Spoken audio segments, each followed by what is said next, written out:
মাছ ধরে লড়ছে, দেখো লড়ছে, এই করবে একবার একদম। আচ্ছা, আপনার রাস্তার মধ্যে আপনারা কি করছেন? আমরা বারোয়া গোপালপুরের 4 নম্বর ওয়ার্ডের আমরা সাধারণ মানুষ। আমরা এখানে রাস্তার মাঝে আমরা মাছ ধরছি। পিডব্লিউডির তরফ থেকে আমাদেরকে দুটো সুন্দর পুকুর দেওয়া হয়েছে, এখানে একটা, ওখানে একটা। এটা সামনে দেখতে পাচ্ছেন, আরও আছে অন্যান্য জায়গায়, রাস্তার আরও অনেক জায়গাতে আছে। সেসব জায়গায় আরও অনেকে টেন্ডার দেওয়া হয়েছে, চুক্তি দেওয়া হয়েছে পিডব্লিউডির দিক থেকে, যেন আমরা এখানে মাছ চাষ করব এবং আমরা এখান থেকে জীবিকা নির্বাহ করব, মাছ ধরবো, এখান থেকে আমাদের সংসার চলে আর কি।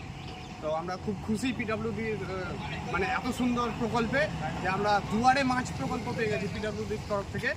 আমরা এখানে মাছ ধরছি, এখানে করছি। আর তার সাথে এগুলো হওয়াতে আরও সুবিধা হচ্ছে যে নিত্যদিন টোটো বাইকরা পাল্টি খাচ্ছে, অ্যাক্সিডেন্ট হচ্ছে, তাতে করে স্থানীয় যারা গ্রাম্য চিকিৎসক আছে তাদেরও অনেকটা সুবিধা হচ্ছে, তারা অনেকটা কাজ পাচ্ছে এতে করে। চারিদিক থেকেই সুযোগ সুবিধা। তারপরে অ্যাক্সিডেন্ট হওয়ার পরে আহত অবস্থায় যখন বাড়ি আসছে, বাড়ি আসার পরে তাকে দেখতে আসছে মানুষজন, তারা ফলমূল নিয়ে আসছে, হাবি জাবি হরলিক্স এগুলো। সেখানে কি হচ্ছে, আবার ফলমূল বিক্রেতারাও কাজ পাচ্ছে। মানে এক কথায় পিডব্লিউডি আমাদেরকে এত সুন্দর সুযোগ সুবিধা দিয়েছে যে চারিদিক থেকে মাকড়সার জালের মতো আমরা ইনকাম পাচ্ছি। তো আমি আমাদের গোপালপুরের যুবকবৃন্দ যত আছে যারা মাছের ব্যবসা করে আর কি, তাদের তরফ থেকে আমি পিডব্লিউডিকে অনেক অনেক ধন্যবাদ জানাচ্ছি।